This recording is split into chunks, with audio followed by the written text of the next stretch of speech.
ನಮಸ್ಕಾರ ರೀ ನಮ್ಮೆಲ್ಲ ದೊಡ್ಡ ಮಂದಿಗೆ ನಾವು ಇವತ್ತು ಏನು ಮಾಡಾಕತ್ತೇವ ಅಂತ ಮುಂದೆ ನೋಡ್ರಿ. ನೋಡ್ರಿ ಸುಂದ್ರ ಸೆಕೆಂಡ್ ಪಿ ಯು ಬಂದರು ಸಣ್ಣ ಹುಡುಗರಂಗೆ ಗೋಟಾಡ್ಕೊ ಕೂತ್ಬಿಟ್ಟಾನ್ರಿ. ಹಂಗೆ ನಾವು ಇಲ್ಲಿ ಒಂದು ಸ್ವಲ್ಪ ಅಂಗಡ್ಯಾಗ ಕುಂದ್ರಿತ್ರಿ. ಅದಕ್ಕೆ ಇಲ್ಲಿ ಬಂದು ಕೂತ್ಬಿಟ್ವಿ ನೋಡ್ರಿ. ನೋಡ್ರಿ ಸಿಂಹ ಹೆಂಗೆ ಜುಕ್ಕೋತ್ ಹೊಂಟು ಬಿಟ್ಟಾನ. ಹಂಗೆ ಇಲ್ಲಿ ನಮ್ಮ ದೋಸ್ತನ ಅಂಗಡಿ ಬಂದ್ರೆ ನೋಡ್ರಿ ಅಂಟಿ ಜೋಡಿ ಫುಲ್ ಬಿಜಿ ಆಗಿಬಿಟ್ಟ ನೋಡ್ರಿ. ಅಲ್ಲಿಂದ ಅವನಿಗೆ ಕಾಡಿಸಿ ಒಂದು ಸ್ವಲ್ಪ ಬೆಲ್ಲಗೆಲ್ಲ ತರೋದಿತ್ರಿ. ಅದಕ್ಕೆ ಈಗ ಹೊಂಟೇವಿ ನೋಡ್ರಿಪ್ಪ.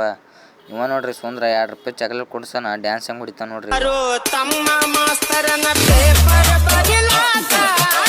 ಹಂಗೆ ನಾವು ಮಸ್ತ್ ಪೈಕಿ ಬೆಲ್ಲಗೆಲ್ಲ ತೊಗೊಂಡು ಮನೆ ಬಂದು ನೋಡಿಟ್ಲೆ ಇವೇನ ತರಗ ಮಾಡಿದ್ರಿ. ಇವು ಎಲ್ಲ ತೊಗೊಂಡು ದಸರಾ ಹಿಂದಿನ ದಿವಸ 5 ಪೂಜೆ ಇರುತ್ತಲ್ರಿ, ಅವತ್ತು ಜಗಲಿ ಮ್ಯಾಗ ಕಟ್ತಾರೆ ನೋಡ್ರಿಪ್ಪ. ಹಂಗೆ ನಾವು ಇಲ್ಲಿ ಒಂದು ಉದ್ರಿ ಪೋಸ್ ಕೊಟ್ಕೋತಾ ಇವಿಟ್ಟು ತೋರಣ ಕಟ್ಟೋದಿರ್ತ್ರಿ ಮಾವಿನ ಟೊಳ್ಳಿಲಿಂದು ಅವು ಕಟ್ಲಕತ್ತಿ ಬಿಟ್ಟೇವೆ ನೋಡ್ರಿಪ್ಪ. ಹಂಗೆ ಇಲ್ಲಿ ಪೂರಿ ಅವೇ ಮಾಡಿದ್ರಲ್ರಿ, ಅದ್ರಿಗೆ ಒಂದು ಸ್ವಲ್ಪ ಚಟ್ನಿ ಮಾಡಿ ನಾವು ಮಸ್ತ್ ಪೈಕಿ ಸೆಟ್ ಮಾಡಿಬಿಟ್ಟೆ ನೋಡ್ರಿ. ಇವತ್ತಿನ ಮಿನಿ ಲಾಗ್ ಇಷ್ಟ ಆದ ಲೈಕ್ ಶೇರ್ ಮತ್ತು ಕಾಮೆಂಟ್ ಮಾಡಿರಿ, ಹಾಗೆ ಫಾಲೋ ಮಾಡಿರಿ.